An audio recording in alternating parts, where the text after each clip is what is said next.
Les réveils de lendemain de match sont difficiles, les amis, ces derniers temps. Bref, en attendant, bonjour à toutes et à tous, bienvenue sur le Bistrot des Verts. On se retrouve pour un débrief avec un petit peu plus de recul sur le match face à Marseille. Je vous le répète, défaite cuisante, 5 buts à 1. J'avais mis un petit sondage puisque j'hésitais entre un nouveau naufrage prévisible qu'on avait un petit peu annoncé. Alors on s'était dit sur un malentendu, si on fait finalement une prestation comme on avait pu faire face au PSG, ça pouvait potentiellement passer. Non, en aucun cas ce n'est passé et c'est souvent comme ça avec l'AS Saint-Étienne cette année. Voilà, finalement, match à sens unique, hein, puisqu'on a vu une prestation des Marseillais. On a même eu Hochberg, je crois, qui, dans une interview d'après-match, a dit qu'il s'était bien amusé. Voilà, les Marseillais ont finalement gagné en marchant, en s'amusant face à l'AS Saint-Etienne, puisqu'il n'y a pas eu d'équipe en face, il n'y a pas eu de répondant. Et on se retrouve avec encore un score fleuve, une énième défaite cuisante cette année. On va faire un petit tour du coup au classement avec les résultats du week-end. Il y a du bon, il y a du moins bon. On va commencer du coup avec ceux qui ont perdu, avec notamment les deux équipes derrière nous. Donc ça nous laisse encore en position de barragiste, puisque Le Havre a perdu du coup 3-1 face à Nice. Et Montpellier a perdu 4-1 face aux Lyonnais. Voilà, donc ça les laisse derrière nous. De toute façon, l'heure de vérité va bientôt sonner, puisque comme vous avez pu le voir dans la vidéo des 5 matchs décisifs, si vous ne l'avez pas vu, allez sur la chaîne, vous pourrez la voir, elle est sortie la semaine dernière. Et ben on va jouer contre ces deux équipes-là avant la trêve internationale. Donc on sera vite fixé du coup sur le sort de l'AS Saint-Etienne avant la fin de saison. Voilà. Côté du coup, moins bonne nouvelle, juste devant, on a Auxerre qui a fait match nul à Brest, du coup 2 buts partout, vendredi soir. Et puis on a également du coup la victoire d'Angers face à Reims et à Reims. Donc la victoire d'Angers à l'extérieur, 1-0, ce qui ne nous arrange pas. Et puis pour terminer, du coup, Rennes qui jouait en clôture de cette journée de Ligue 1 face à Lille a perdu 2-0 du coup et reste un petit peu plus haut que nous, mais voilà.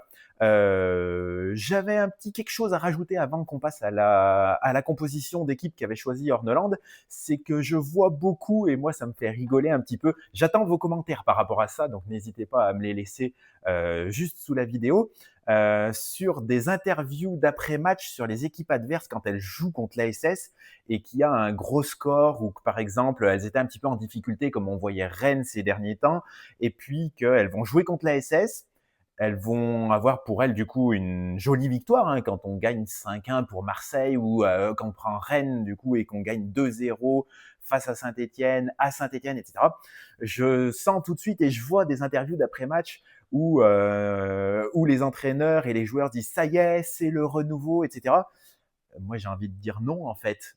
Prenez, quand vous jouez contre la Saint-Etienne, un match qui se joue hors championnat. On est tellement une équipe à part, qui propose un jeu à part, qui prend tellement de buts, qui a une vision vraiment différente de ce qu'on peut proposer par rapport aux autres équipes qui jouent le maintien, puisqu'on voit que les autres équipes, quand même, arrivent à faire des petites choses, en fait. On voit des Auxerre, on voit des Angers, on voit Le Havre, même des choses comme ça. Il y a des petits éclairs en fait, des moments où elles vont aller accrocher un nul à l'extérieur face à une grosse équipe. Nous, jamais. Donc, il faut pas s'enflammer non plus les équipes adverses. Et ça, c'est un petit message que je vous dis du coup pour les prochains adversaires. Si vous gagnez contre l'AS Saint-Etienne, ne vous enflammez pas parce que c'est un match à part dans le championnat. Donc, tirer des conclusions par rapport à toutes les autres équipes que vous pouvez rencontrer, mais pas suite à une victoire ou un match nul ou une défaite par rapport à la SS, puisque ça ne veut rien dire finalement. On s'en aperçoit cette année, et c'était déjà le cas un petit peu sur certains autres matchs. Alors pas quand on était en Ligue 2, mais avant de descendre justement en Ligue 2 avant. Voilà, quand on joue contre la SS, c'est un match à part, donc ne tirez pas de conclusion hâtive. Voilà, ça vous évitera en fait après de vous prendre un retour de bâton comme a pu prendre par exemple Rennes hier en se disant, j'écoutais un petit peu les interviews d'avant-match où c'était Rennes pour la première fois sent qu'elle peut accrocher un gros, etc. Alors, j'ai pas regardé le match, j'ai vu qu'il y avait eu un carton rouge, donc n'hésitez pas à me laisser un commentaire si du coup, voilà, il y a eu des faits de jeu qui ont fait que malheureusement Rennes n'a pas pu gagner. Néanmoins, il faut pas tirer de conclusion hâtive quand on joue face à l'AS Saint-Étienne. Voilà.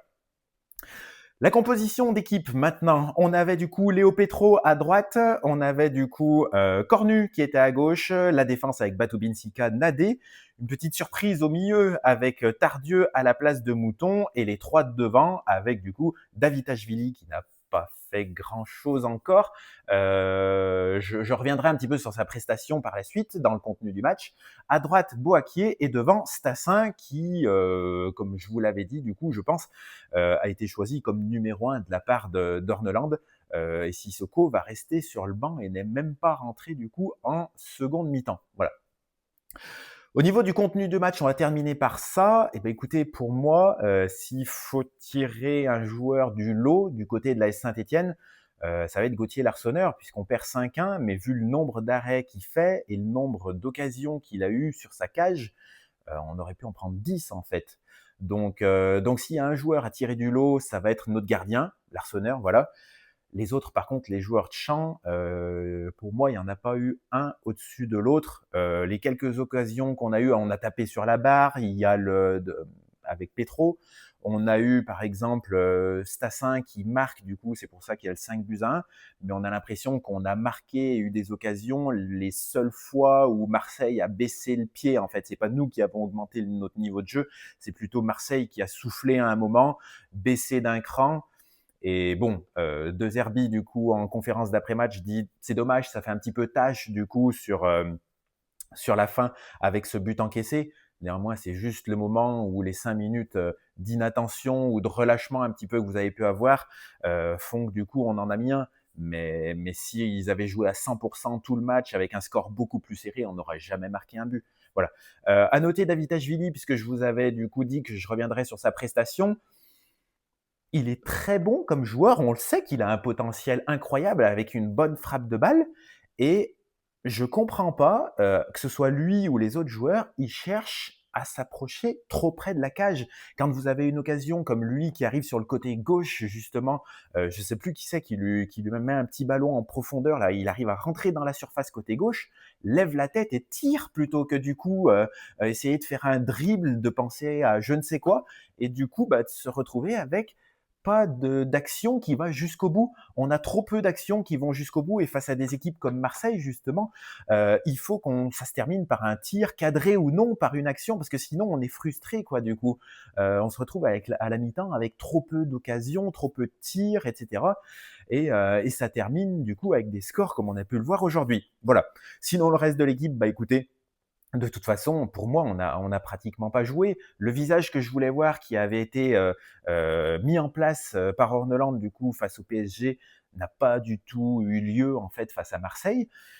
Voilà, on va rentrer du coup dans notre championnat à nous avec la réception d'Angers samedi prochain. On aura Nice également à domicile.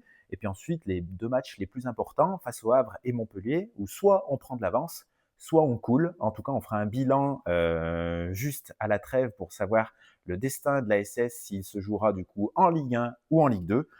Voilà, j'espère que du coup, ce débrief vous aura plu. En attendant, moi, je vous souhaite une bonne semaine. On va se retrouver pour d'autres vidéos un petit peu en dehors des matchs, sur de l'analyse, sur du mercato, sur du Kilmer Sport, etc. Sur également, j'avais prévu de faire une vidéo sur les cas Mouefek et puis Wadji, voilà, les blessés un petit peu de longue date, Masson également. Voilà, j'aurais quelques mots à dire là-dessus. Donc, on se retrouve très bientôt pour une nouvelle vidéo. Passez une bonne semaine, prenez soin de vous et ciao tout le monde!